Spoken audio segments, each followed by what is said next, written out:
নমস্কার বন্ধুরা, আমাদের হেসের আরেকটি ভিডিওতে আপনাদের সকলকে স্বাগত জানাই। আজ আমি বানাবো ইঁচড় চিংড়ি। এখানে প্রথমেই চলে এসছে আমাদের আজকেকার সেন্টার অফ অ্যাট্রাকশন, ইঁচড়। ইঁচড়টাকে আমি নুন আর হলুদ দিয়ে ভালো করে সিদ্ধ করে নেব। এখানে কিন্তু প্রেশার কুকারে আমি 2টো সিটি দিয়েছি, তাতেই আমার মনে হয়েছে সিদ্ধটা একদম পারফেক্ট হয়েছে। আপনারা আপনাদের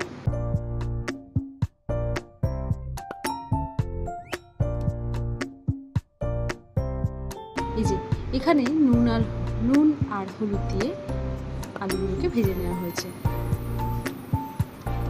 তেলটা অলরেডি গরম হয়েই আছে, তাতে আমি এঁচড়গুলোকেও আরেকবার ভেজে নেব। এঁচড়টা ভাজার সময় মনে রাখবেন আঁচটা আপনারা জোরেও দিয়ে রাখতে পারেন। আলাদা করে এখন নুন বা হলুদ কিছুই দেওয়ার দরকার নেই, কারণ অলরেডি সিদ্ধ করার সময় আমরা নুন হলুদ দুটোই দিয়ে দিয়েছিলাম।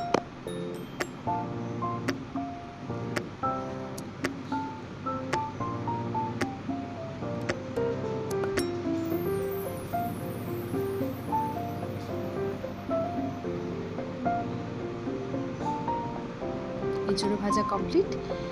এবারে আমি ফ্রাই প্যানে বসিয়ে তেল গরম করে তাতে দিয়ে দেবো গোটা জিরে ফোড়ন আর শুকনো লঙ্কা ফোড়ন।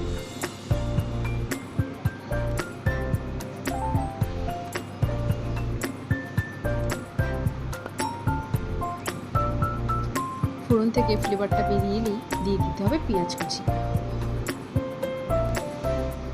পেঁয়াজগুলোকে হাই ফ্লেমে বেশ কড়া করে ভেজে নেব।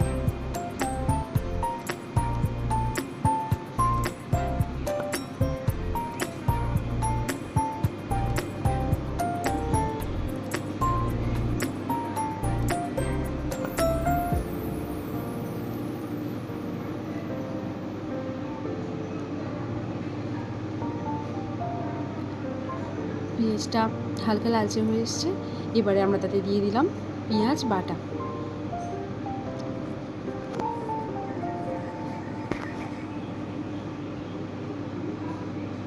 আজ কিন্তু আমি টমেটোটা কেটে বা কুচি করে দেবো না, আমি একেবারে টমেটো আর রসুন দুটোকে একসাথে বেটে দিয়ে দেবো।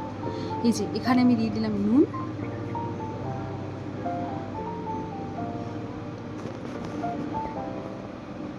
এখানে টমেটো আর রসুন বাটাটাও আমি দিয়ে দিয়েছি।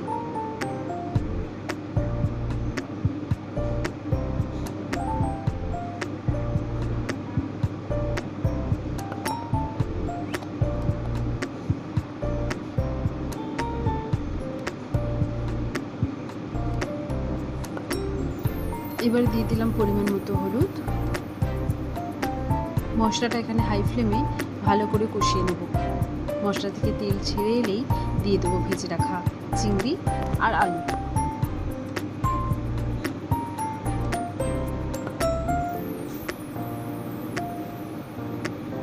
সর্বশেষ এখানে আমি দিলাম আদা বাটা। আমি প্রত্যেকটা রান্নায় আদা বাটা দেওয়ার পরে বেশিক্ষণ কষাই না।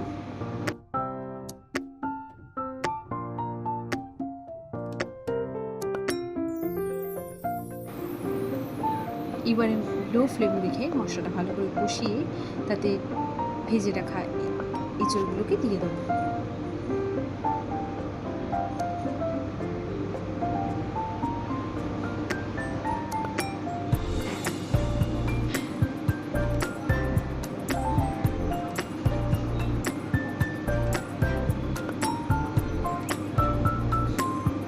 এবারে দিয়ে দিলাম গরম জল।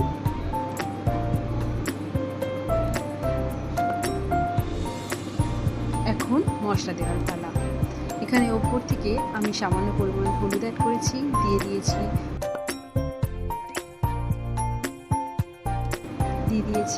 কাশ্মীরি লঙ্কার গুঁড়ো, দিয়েছি মটরশুঁটি,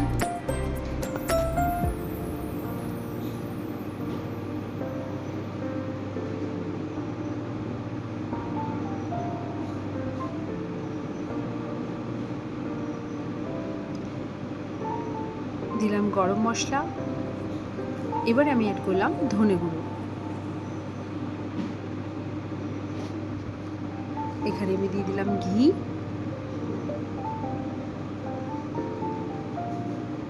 আর দুটো কাঁচা লঙ্কা চিড়ি। এবারে দেব ওই মিনিট 10 মতো ঢাকা। ব্যাস, এঁচোড়ের তরকারি একেবারে রেডি। খেতে দুর্দান্ত হয়েছিল। আপনারা অবশ্যই এভাবে একবার বাড়িতে ট্রাই করবেন।